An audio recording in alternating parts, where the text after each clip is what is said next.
been in business for 40 years, and my dad had business in Argentina, Houston, and the Philippines. And the reason I'm running for mayor is because I want to put and rediscover God in our city.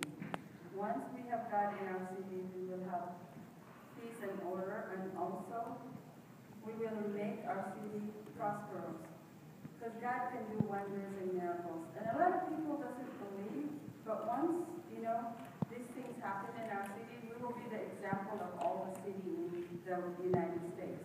And I think that there's so much corruption in the city. We need to stop corruption and find the money so we can fix the roads and employ local contractors for our city. And also we need to balance the budget because the city is totally wasting money, mismanaging the money.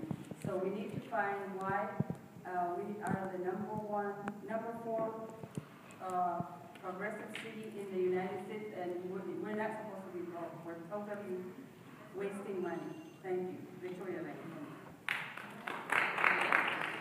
He's doing a fight for the Philippines, so I would ask a favor from him to do a fight in the United States so we can raise some funds in Houston, since a lot of the corruption has been taking away the money.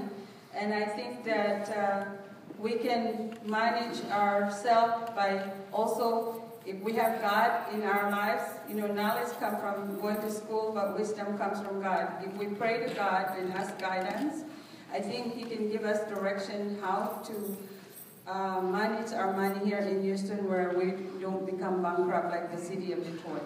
Thank you. And we were billing $500,000 on 10 nursing homes on dead people. I was the insider. We put 21 people in jail. And so I know what's going on illegal. What's going on now is they're investing the pension fund without letting the people know where they're investing it to. I did my research on this. And so I've been studying. I have 4 employees that are 4.0 grade point average. They are very genius. They do my research for me. So I know exactly what I'm talking about. So if you want to come to my office, you're welcome to. But I'm not here to debate, okay? I'm here to prove the facts. Why is the city broke? They're stealing it. Obvious. You all know it. And the pension fund, they're stealing it, okay? That's why it's gone. They're investing it in stocks and bonds that's not needed to be invested, and they lost it. Thank you. I'm going to have 12 pastors that's going to help me, and advisory board, because they have knowledge, they have wisdom.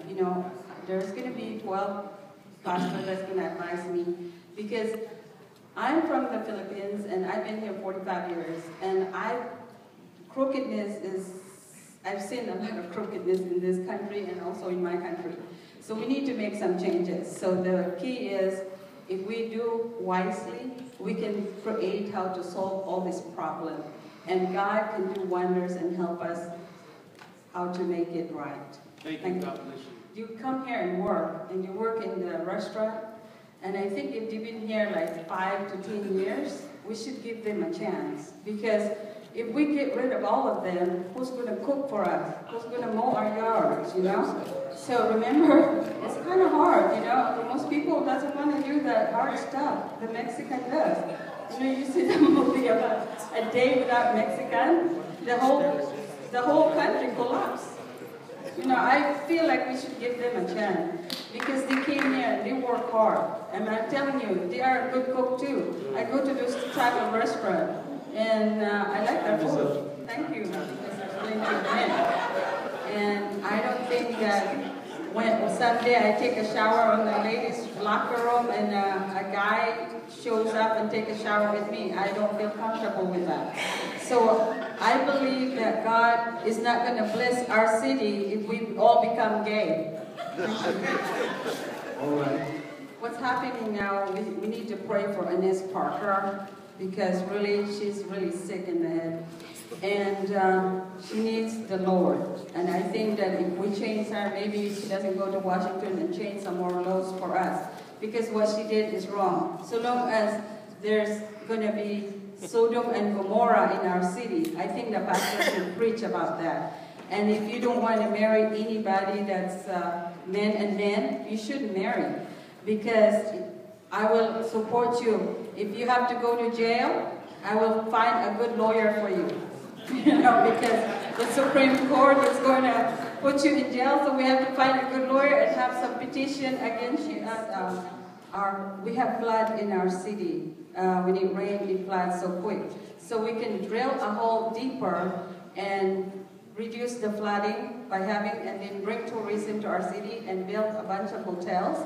So we can have, convention for churches, different organizations, like the Seventh-day Adventists. We have about 100,000 that we did convention this year in June in San Antonio, and it create 200 million revenue for them for 2 weeks. And so if we do that here, we can create a bunch of revenue and create jobs for our young generation. Thank you. Victoria Lang for me. Thank you. Let's get My name is Victoria Lang, and once I become a mayor, I'm going to find the money and catch the crooks and put them in jail. And then I can improve the streets by building a monorail. Way back 19 years ago, Kathy Whitmire introduced the monorail to the engineering firm, and Bob Lanier changed it. I went to the transportation meeting Saturday, and I think the monorail could reduce the traffic. Coming here, I was late because it was so traffic. And also, we need to educate our children, proper education. We need to teach them. They need to stop playing on those video games and all that. We need to read a book. And also, employ local contractors for city government projects and go in Houston. We need to be healthy too, because we're the fattest city in the whole USA. So we need to eat healthy foods. Thank you. Okay, thank you, Victoria.